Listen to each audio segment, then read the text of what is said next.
నా రేంజ్కి ఈ సెంట్రల్ గవర్నమెంట్ జాబ్ వచ్చుద్దా, లేకపోతే నాకున్న పర్సెంటేజ్కి నేను ఈ సెంట్రల్ గవర్నమెంట్ జాబ్ కొట్టగలనా అని చాలా మందికి అనిపిస్తూ ఉంటుంది. మాకు కూడా అదే భయం ఉండేది సార్. ఓకే, ఆ కాంపిటీషన్ చూసి అంటే ఇంటికి ఫోన్ చేసి ఇంకా నా వల్ల కాదు. మీకు ఆర్ఆర్బి ఎన్టీపీసీలో టాప్ మార్క్స్ వచ్చాయని చెప్పారు కదా శ్రీనివాస్, ఎన్ని మార్క్స్ వచ్చాయి? 97/120 సార్. అంటే అప్పుడు మీరు ఎక్కడ అప్లై చేశారు? నేను బీటెక్ చదువుకున్నప్పుడు నోటిఫికేషన్ రిలీజ్ చేశారు సార్. ఓకే, సో నాది అప్పటికి ఇంకా గ్రాడ్యుయేషన్ కంప్లీట్ కాలేదు. ఓకే. సో నేను ఓన్లీ అండర్ గ్రాడ్యుయేట్ పోస్ట్లకే ఎలిజిబుల్ సార్. సో బెంగళూరు జోన్కి టోటల్ 1200 సంథింగ్ వేకెన్సీస్ ఉన్నాయి సార్ జనరల్ కేటగిరీ కిందకి. సో నేను ఓన్లీ అండర్ గ్రాడ్యుయేట్ పోస్ట్లో ఓన్లీ 320 ఎంతో ఉన్నాయి సార్. ఓకే, 320 పోస్టులకే eligible sir. But 8 lakhs above 8 lakhs apply చేశారు sir. Okay.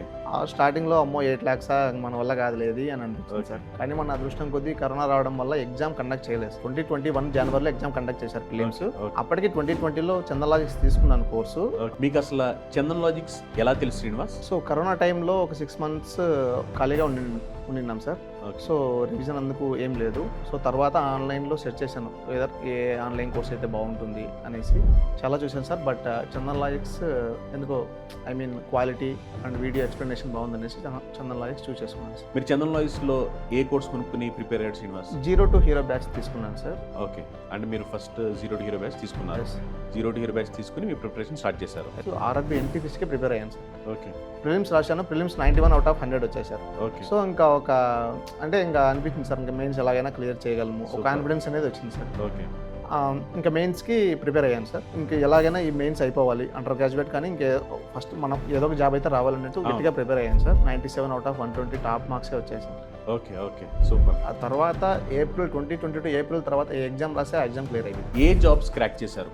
2019 NTPC level 3 and level 2 sir. SSC CGL 2022, CHSL 2021, ESIC MTS and ESIC UDC. Srinivas ఒకానొక స్టేజ్లో ఇంకా నా వల్ల కాదు, నేను ఇంక ప్రిపరేషన్ని కంటిన్యూ చేయలేను, ఇంకా ప్రిపరేషన్ ఆపేస్తాను అని అనుకుని వాళ్ళ ఇంటికి ఫోన్ చేసి నేను ఇంకా నా వల్ల కాదు అని చెప్పడం జరిగింది. కానీ వాళ్ళ ఇంట్లో వాళ్ళు మళ్ళీ సపోర్ట్ ఇచ్చారు. లేదు, నువ్వు ప్రిపేర్ అవ్వు, ఇంకో 4 నెలలు ఇంకో 5 నెలలు ప్రిపేర్ అవ్వు, ఖచ్చితంగా నీకు వచ్చుద్ది అని వాళ్ళ ఇంట్లో వాళ్ళు సపోర్ట్ ఇచ్చారు. ఆ సపోర్ట్ ఇచ్చిన తర్వాత మళ్ళీ నేను ఎట్టి పరిస్థితుల్లో క్రాక్ చేయాలి అని మళ్ళీ కన్సిస్టెంట్ ఎఫర్ట్స్తో శ్రీనివాస్ ప్రిపేర్ అయ్యి మనకి 6 సెంట్రల్ గవర్నమెంట్ జాబ్స్ కొట్టడం జరిగింది.